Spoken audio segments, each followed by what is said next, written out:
Elizabeth Collins est assise dans le train de banlieue du matin, fixant l'invitation de mariage qu'elle tient dans ses mains. Et elle était arrivée il y a quelques jours à peine, un document extravagant imprimé sur du papier de luxe couleur lavande avec des feuilles d'or, annonçant le mariage de Margaret Collins et de Robert Williams. C'était le deuxième mariage de sa mère. Elizabeth regarde le paysage défiler par la fenêtre, plongée dans les souvenirs de son père, William.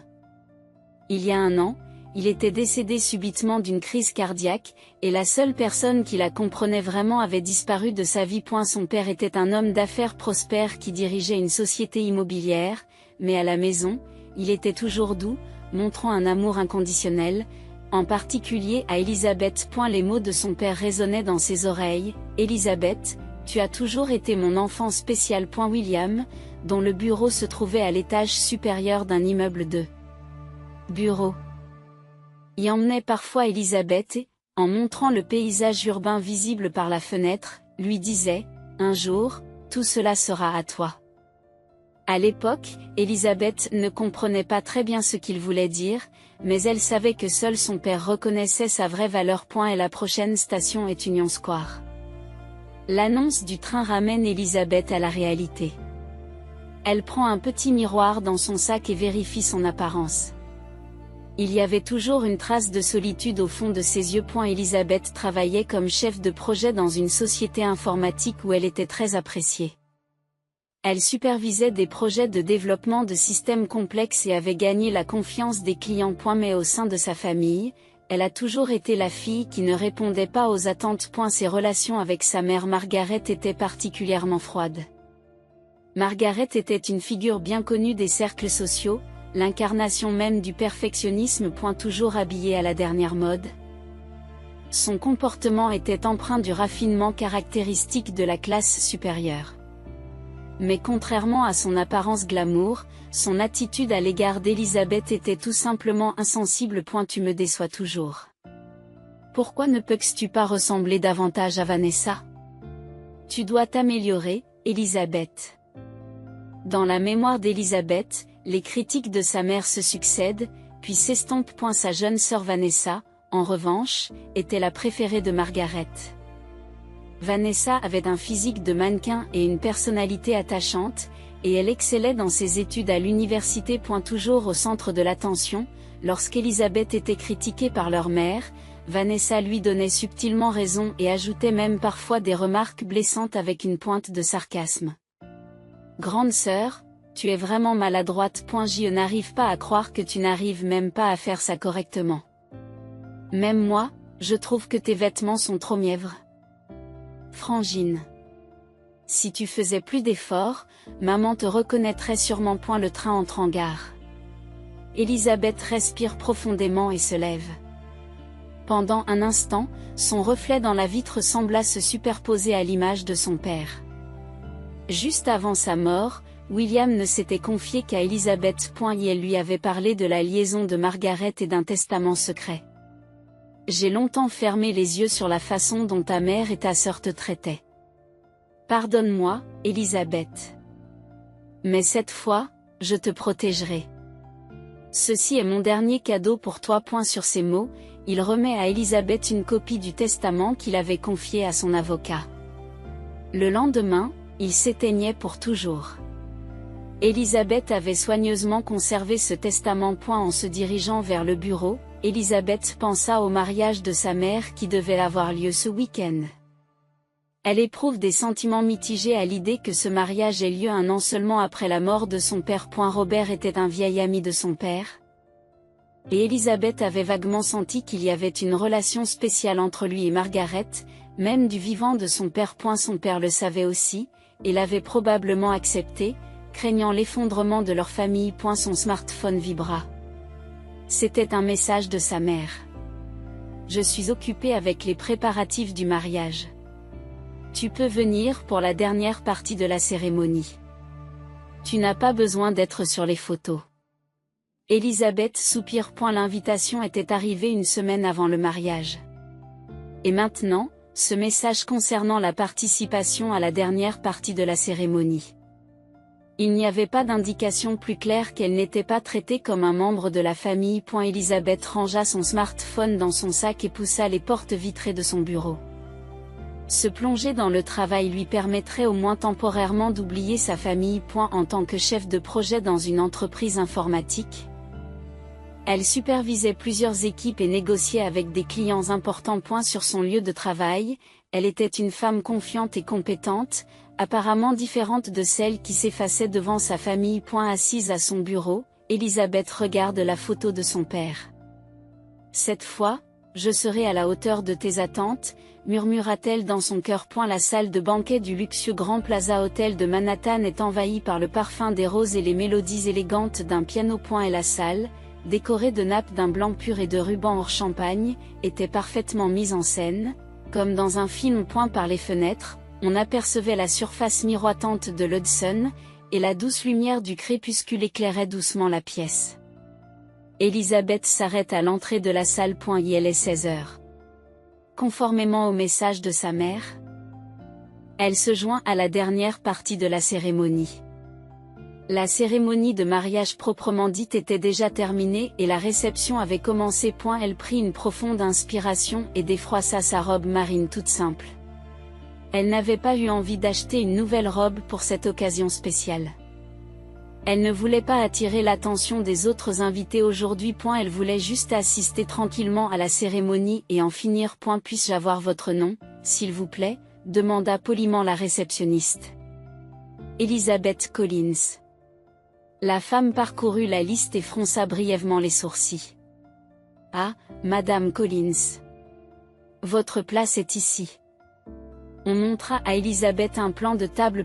Sa place était au bord, près de la porte de la cuisine. Elle acquiesce légèrement et entre discrètement dans la salle. Les invités, vêtus de robes glamour, discutaient avec des coupes de champagne à la main. Séparée de la foule, Elisabeth se dirige vers sa place. En chemin, elle échange des sourires avec des visages familiers. Il s'agit de vieux amis de ses pères. Mais Elisabeth fait semblant de ne pas remarquer l'expression de sympathie dans leurs yeux. À la table principale étaient assis Margaret, en robe de mariée blanche, et Robert, en smoking. Margaret avait l'air étonnamment jeune pour ses 58 ans et souriait joliment. À ses côtés, Vanessa portait une robe rose champagne. À eux trois, ils donnaient l'image d'une famille parfaite. En regardant cette scène de loin, Elisabeth ressent une vive émotion dans sa poitrine. Mesdames et messieurs, merci à tous de vous être joints à nous. Et la voix de Margaret résonne dans la salle au micro. Elisabeth atteignit son siège et s'assit tranquillement. La table était remplie d'invités inconnus qui lui adressèrent un léger signe de tête avant de retourner à leur conversation. Je vous suis profondément reconnaissante à tous de célébrer le nouveau voyage que Robert et moi entamons aujourd'hui. Le discours de Margaret se poursuit. Après un bref hommage à Feu William, elle commença à parler de ce qu'elle attendait de sa nouvelle vie. Elisabeth but une gorgée d'eau et écouta silencieusement. Et maintenant, je voudrais exprimer ma gratitude à ma chère famille qui m'a soutenue en ce jour merveilleux. Margaret a souri à sa sœur Vanessa. Ma fille bien-aimée, Vanessa.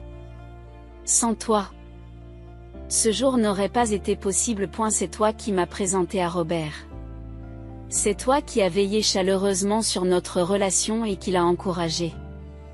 De chaleureux applaudissements s'élevèrent de la salle.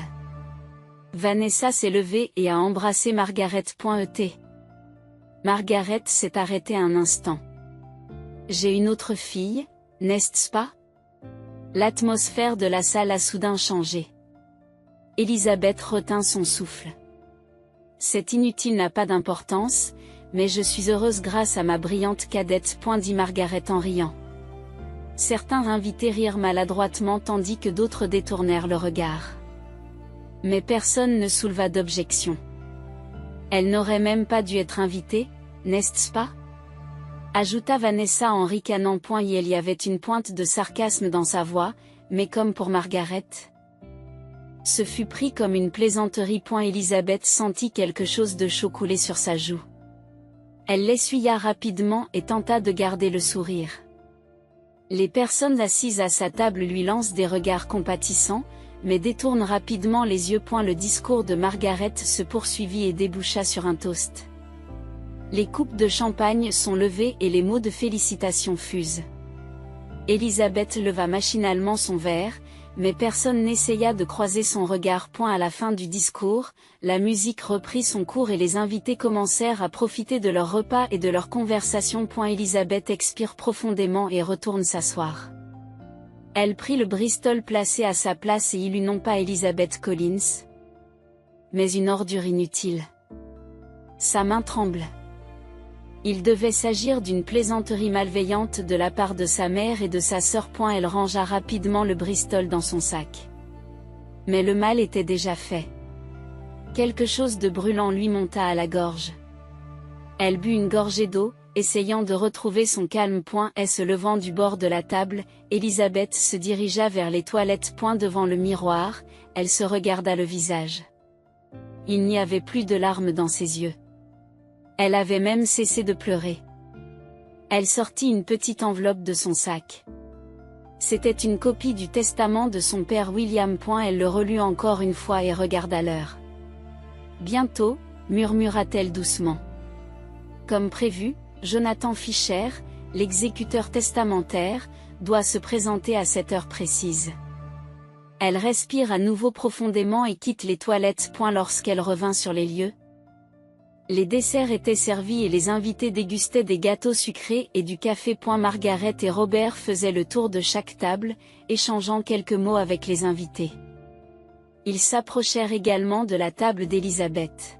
« Eh bien, Élisabeth, tu as réussi. » La voix de Margaret était faussement chaleureuse. J'y t'ai préparé un siège spécial. Tu l'as aimé? Vanessa ricane derrière elle. Élisabeth sourit calmement. Oui, c'était un siège très spécial. Et une carte d'identité appropriée. Les yeux de Margaret brillent froidement. Tu ne sais toujours pas plaisanter, n'est-ce pas? À ce moment-là, l'entrée de la salle s'ouvrit et un vieil homme en costume gris apparut. C'était Jonathan Fisher. Il a inspecté la salle et a dit quelque chose à l'animateur. L'animateur semble momentanément confus, mais prend le micro. Mesdames et messieurs, je vous prie de m'excuser pour cette interruption, mais nous avons une annonce spéciale à faire. Monsieur Jonathan Fisher, l'avocat de feu William Collins, a une nouvelle importante à vous annoncer. La salle est devenue silencieuse. Le visage de Margaret s'est vidé de ses couleurs. Quoi? dit-elle d'une voix tremblante. Que est-ce que l'avocat de William a à faire ici? Nous avons déjà terminé le partage de l'héritage. Jonathan s'est avancé lentement. Madame Margaret Collins, je m'excuse de m'immiscer dans votre fête. Cependant, en tant qu'exécuteur testamentaire officiel de William Collins, je dois lire un testament important ici aujourd'hui. Il ouvre un classeur en cuir noir. Margaret et Vanessa sont restées figées. Élisabeth se leva lentement et s'approcha discrètement de Jonathan. Voici le dernier testament de feu William Collins, portant sa signature manuscrite et certifiée par un notaire. Jonathan commença à lire lentement. Pendant des années, j'ai fermé les yeux sur les mauvais traitements infligés à ma fille aînée par ma femme et ma fille cadette. Pour expier cette faute, tous mes biens sont transférés à ma fille aînée, Elizabeth Collins. Le journal et les enregistrements que j'ai conservés comme preuve de l'infidélité de ma femme sont conservés par mon avocat. À cet instant, la salle est plongée dans le silence. Le visage de Margaret pâlit et elle s'agrippe au bras de Robert pour le soutenir. Vanessa se couvre la bouche avec sa main, l'air choqué. Il doit s'agir d'une erreur. Le cri de Margaret retentit dans la salle. Elle se dirige vers Jonathan, pointant le testament de ses doigts tremblants. Ce document est un faux. Nous avons déjà effectué le partage officiel de l'héritage. Jonathan répond calmement. Madame Margaret, il s'agit d'un testament officiel rédigé par Monsieur William 2 semaines avant sa mort. Il est certifié par un notaire et signé par de nombreux témoins. Juridiquement, c'est le dernier testament en date et le plus valable. C'est absurde. Margaret ne sait plus où donner de la tête. Robert posa sa main sur l'épaule de Margaret. Mais le doute se lisait dans son regard. Margaret, de quoi s'agit-il? L'agitation règne dans la salle. Les invités commencent à chuchoter entre eux et certains quittent leur siège. Vanessa se précipite aux côtés de sa mère et la soutient. Infidélité? Quelles sont les preuves que vous avez? Vanessa hausse le ton. Jonathan sort un autre document du classeur. Monsieur William a méticuleusement consigné ses découvertes. Les dates, les lieux et même les photos et les enregistrements comme preuve. Il sortit une feuille de papier et commença à lire. Le 15 février 2023, Margaret et Robert se sont rencontrés dans une suite de l'Hôtel Plaza. Ils sont restés de 15h à 19h. Le visage de Margaret est devenu rouge. Robert s'éloigne d'elle d'un pas. Est-ce vrai? Même quand William était en vie. Margaret tenta de s'excuser mais Jonathan sortit un petit enregistreur de sa poche. William l'a également laissé au cas où le testament serait contesté. Les voix qui sortaient de l'enregistreur étaient indubitablement celles de Margaret et de Robert. Il s'agissait d'une conversation sur leur rencontre secrète. Étonnamment, il y avait aussi un passage où Margaret parlait de l'état de santé de William, disant qu'il n'en avait plus pour longtemps. Lorsque l'enregistrement s'est terminé, un silence assourdissant s'est installé dans la salle. Le visage de Robert s'est vidé de ses couleurs. Elle regarde Margaret et lui dit d'une voix tremblante. Vous m'avez dit que votre relation avec William s'était déjà refroidie. Tu m'as dit qu'il était naturel que nous devenions proches après sa mort. Margaret saisit désespérément le bras de Robert. Robert, je t'aime. C'est vrai. Mais Robert repousse la main de Margaret. J'ai cru en toi. Murmura-t-il doucement et commença à se diriger lentement vers la sortie. C'est alors qu'Elisabeth s'avance doucement. Son attitude était étrangement calme. Père savait tout. La façon dont tu m'as traité, ta relation avec Robert. La voix d'Elisabeth était douce, mais elle résonnait dans toute la salle.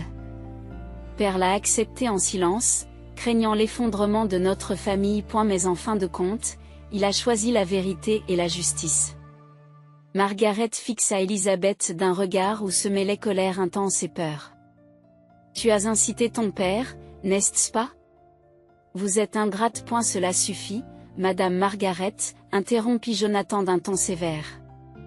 Je vous demanderai de vous abstenir de toute accusation dans un tel contexte. Vanessa se tenait à côté de sa mère, regardant Elisabeth avec des yeux froids. Sœurette, que veux-tu, tu te contentes de nous ruiner? Elisabeth secoue doucement la tête. Je n'ai fait qu'accomplir la dernière volonté de mon père. Ce que tu considères comme des liens familiaux n'a jamais existé. Robert se tourna une dernière fois vers Margaret, la regardant avec des yeux tristes. J'ai cru en toi, dit-il encore, puis il quitta les lieux. L'hôte du mariage reste perplexe, ne sachant pas comment procéder pour le reste de l'ordre du jour, comme la découpe du gâteau et la danse. Les invités commencent à partir les uns après les autres. Certains des amis de longue date de Margaret s'approchèrent d'elle, essayant de lui offrir des mots de réconfort, mais elle semblait ne pas pouvoir entendre les paroles de qui que ce soit. Et si vous partez, emportez vos cadeaux, dit l'animateur pour détendre l'atmosphère, mais en vain. Elisabeth se plaça à côté de Jonathan et lui parla à voix basse. Que est-ce qu'on fait maintenant? Jonathan répondit calmement. Nous entamerons les procédures officielles de transfert de propriété demain. Vous hériterez de la société immobilière de Monsieur Williams et de tous ses biens. Elisabeth acquiesce légèrement. Une vingtaine de minutes plus tard, la salle était presque vide. Il ne restait plus que Margaret, Vanessa et quelques amis proches de Margaret. Margaret se dirige soudain vers Elisabeth. Ses yeux sont rouges et gonflés de larmes, mais son expression est pleine de colère. À quoi cela va-t-il servir, dit-elle à voix basse. Tu ne fais qu'utiliser la mort de ton père pour te venger. Elisabeth répondit calmement, je ne fais qu'accomplir la dernière volonté de mon père. En ce jour où tu m'as traité d'ordure inutile et où tu n'as même pas voulu m'inviter. Margaret est restée momentanément sans voix. Elle savait pour le Bristol. C'était une blague. Tu ne comprends jamais les blagues. Tu peux considérer que tout ce qui s'est passé aujourd'hui est une blague? Répondit Elisabeth. Retrouvons-nous demain au cabinet d'avocat. Pour discuter de la suite des événements. Margaret s'apprête à ajouter quelque chose, mais Vanessa lui tire le bras. Maman, rentrons à la maison. Rien ne changera si nous restons ici. Toutes deux lancent un dernier regard froid à Elisabeth et quittent la salle. Elisabeth reste debout dans la salle vide avec Jonathan. Tu vas bien, Elisabeth? Demande Jonathan avec douceur. Elisabeth respire profondément. Oui. Le souhait de mon père a été exaucé. Maintenant, c'est à moi de prendre la relève comme il se doit. Elle regarda autour d'elle. L'espace autrefois décoré avec soin était maintenant enveloppé d'une étrange tranquillité. Des gâteaux à moitié mangés et des coupes de champagne à moitié bues sont abandonnés sur les tables. Que adviendra-t-il de leur nouvelle maison? Se demande soudain Elisabeth. Puisque la propriété est au nom de Monsieur Williams. Tout vous appartiendra. Madame Margaret et Madame Vanessa devront rester à l'hôtel à partir de demain. Elisabeth acquiesce en silence. Je vois. Elle retourna s'asseoir et sortit de son sac le Bristol sur lequel on pouvait lire une ordure inutile. Elle la regarda longuement, puis la rangea délicatement dans sa poche. Tu t'en vas? Demanda Jonathan. Oui. Cela suffit, répondit Elisabeth. Je dois me préparer à un nouveau départ. Elle quitta discrètement la salle. L'extérieur était plongé dans l'obscurité, mais les étoiles brillaient de mille feux. Elisabeth leva les yeux vers le ciel. As-tu vu, père? Murmura-t-elle doucement. Comme tu l'as souhaité? Je suis devenue forte. Une semaine passa. Elisabeth était assise dans le bureau du président de la société immobilière de William Collins et regardait par la fenêtre. C'était son premier week-end depuis qu'elle avait repris la société de son père. Des piles de documents étaient posées sur son bureau et la photo de son père était accrochée au mur. J'aurais aimé pouvoir vous aider plus tôt, dit-elle à la photo. On frappa à la porte et Jonathan jeta un coup d'œil. Puis-je entrer, je vous en prie, dit Elisabeth en levant les yeux de ses documents. Jonathan s'approcha lentement et s'assit sur la chaise devant le bureau. Nous avons reçu un message de Madame Margaret et de Madame Vanessa. Elles aimeraient vous rencontrer aujourd'hui pour discuter de certaines choses. Elisabeth fronce les sourcils. De quoi? Des frais de subsistance. La vie à l'hôtel semble être financièrement difficile pour elle. Ils demandent des fonds pour louer un appartement et couvrir leurs frais de subsistance immédiats. Elisabeth pousse un profond soupir. Après le mariage, Margaret et Vanessa avaient été expulsées de leur luxueux appartement et contraintes de vivre à l'hôtel. Avec l'annulation du mariage avec Robert et la perte de leur soutien économique, elles ne pouvaient plus maintenir leur style de vie luxueux. Quelle heure est-il? 3 heures de l'après-midi. Il propose de nous rencontrer à notre bureau. Elisabeth fait un léger signe de tête. Je comprends. J'y serai. Après que Jonathan eut quitté la pièce, Elisabeth tourna sa chaise pour regarder par la fenêtre. Les gratte-ciels de New York brillaient dans la lumière du matin. Il y a une semaine, à la même heure, elle travaillait encore comme chef de projet dans une société informatique. Aujourd'hui, elle est présidente de l'entreprise de son père.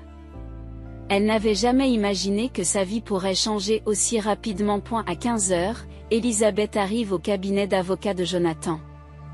Lorsqu'on la fait entrer dans la salle de conférence, Margaret et Vanessa sont déjà assises.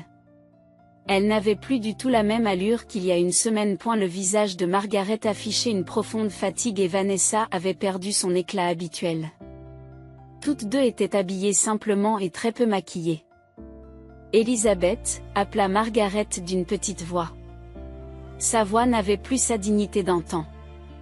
Elisabeth s'assit tranquillement. Comment allez-vous? Margaret ne répondit pas et Vanessa prit la parole. Pour être honnête, nous sommes dans un état lamentable. Il ne nous reste plus rien. Vous avez tout pris, ajouta Margaret. Sa voix était teintée de colère et de ressentiment. Elisabeth répond calmement. Je n'ai rien pris. C'était la volonté de mon père. Tu as manipulé papa. Margaret a haussé le ton. William ne nous ferait jamais ça. Jonathan est intervenu calmement. Madame Margaret, j'aimerais que vous évitiez de vous laisser emporter par vos émotions. Aujourd'hui, il s'agit uniquement de discuter des frais de subsistance. Margaret se mordit la lèvre, réprimant sa colère. Vanessa soupire et sort quelques documents. Voici le minimum dont nous avons besoin pour les frais de subsistance. Elisabeth examine les documents. Il s'agit d'une somme assez importante. Elle entoura quelques chiffres avec son stylo et jeta un coup d'œil à Jonathan. Vu les intentions de mon père, je ne peux pas te donner une telle somme sans condition, dit Elisabeth à voix basse. Alors que devons-nous faire? La voix de Vanessa tremble.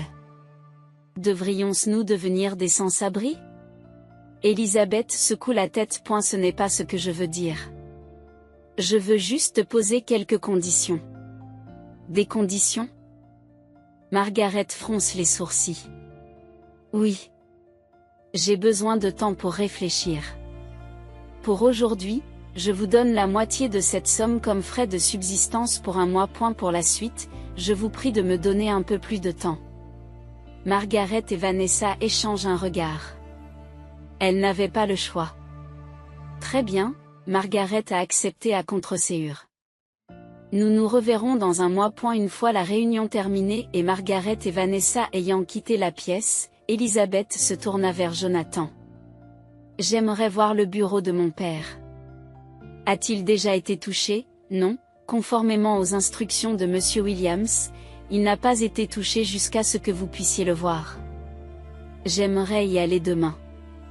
Le lendemain, Elisabeth visite la luxueuse demeure de son père. C'était la maison où Margaret et Vanessa avaient vécu. Aujourd'hui. Plus personne n'y vit. Le grand hall d'entrée conservait encore la splendeur d'avant le mariage.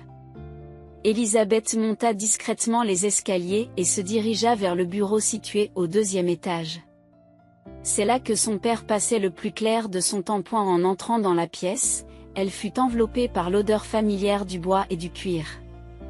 Un mur d'étagères, un lourd bureau en bois et un grand fauteuil en cuir près de la fenêtre.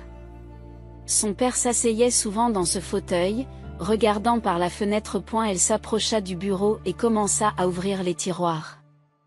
Plusieurs cahiers et piles de documents apparurent. Dans le dernier tiroir, elle trouva une petite boîte en bois fermée à clé. C'est. Elisabeth sortit de son sac une petite clé que son père lui avait donnée de son vivant. Elle s'y adapte parfaitement. En ouvrant la boîte, elle découvrit plusieurs agendas reliés en cuir. Un post-it était attaché à l'agenda du dessus. À Elisabeth. Écrit de la main de son père. Elle prit le journal et s'assit dans le fauteuil près de la fenêtre. En ouvrant le journal, elle a trouvé des mots qui pourraient être décrits comme le cri de l'âme de son père. Pendant des années, j'ai connu en silence l'infidélité de ma femme. C'était par peur de voir notre famille s'effondrer.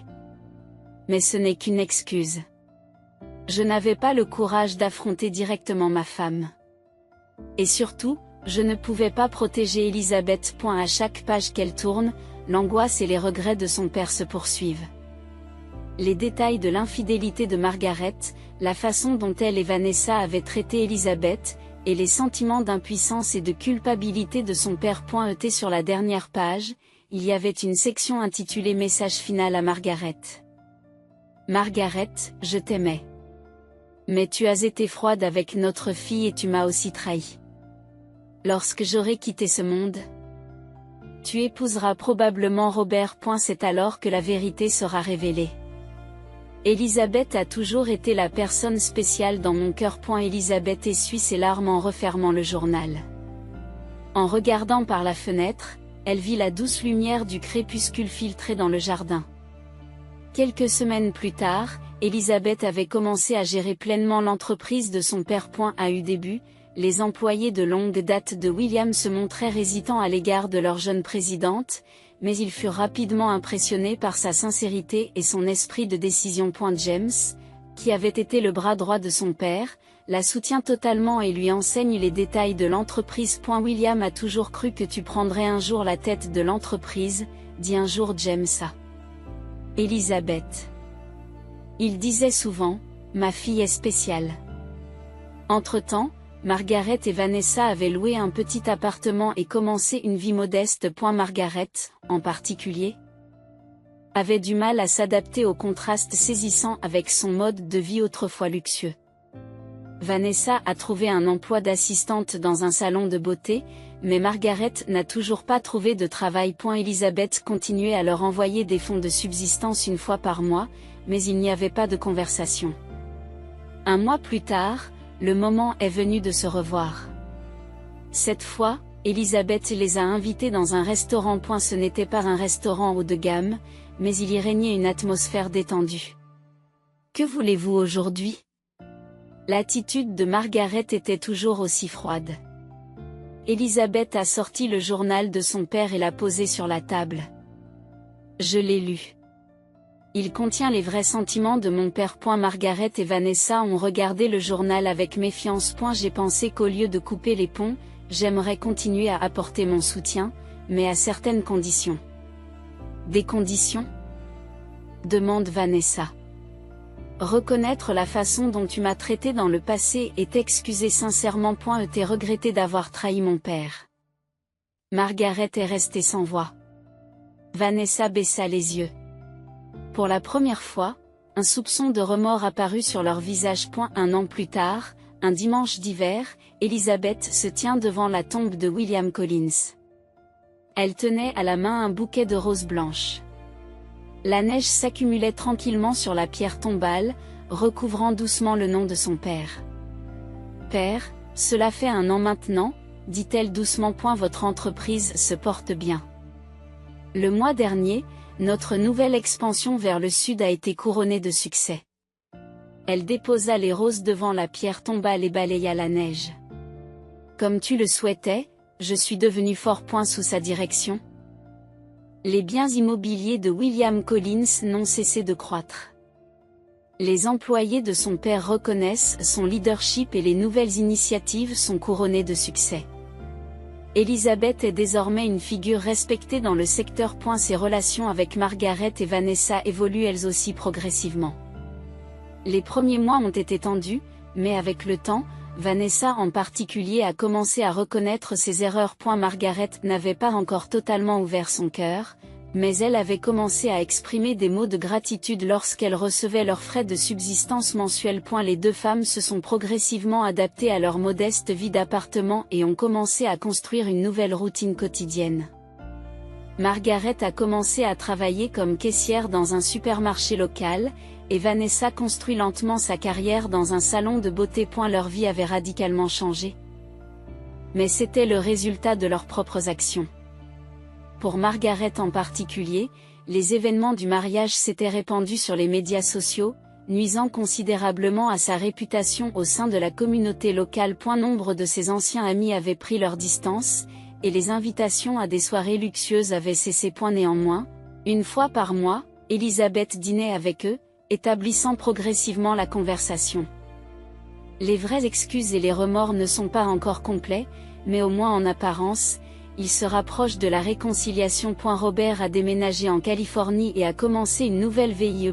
Elle envoya une lettre à Elizabeth, lui disant qu'en tant qu'ami de William, il était heureux de sa réussite. La vie d'Elizabeth a également changé. Elle a rencontré David, un homme d'affaires du secteur des technologies de l'information, avec qui elle entretient une relation amoureuse discrète. Comme son père, il respectait Elizabeth et aimait sa force. Père, j'emmènerai David vous rencontrer la prochaine fois. Je suis sûre que vous l'auriez aimé. Elizabeth posa sa main sur la pierre tombale et murmura ces derniers mots. Merci, mon père. Ton héritage vit en moi. Elle se leva discrètement et quitta le cimetière enneigé. Dans la voiture, David l'attend. Tout est prêt, lui demanda-t-il doucement. Oui, sourit Elisabeth. Allons maintenant au restaurant. Maman et ma sœur viennent aussi aujourd'hui. La voiture se mit en route, traversant le paysage enneigé. En regardant par la fenêtre, Elisabeth réfléchit au changement que le dernier cadeau de son père lui avait apporté. Ce n'était pas une vengeance, mais une libération au nom de la vérité. Elle avait enfin commencé à mener sa propre vie par sa propre volonté.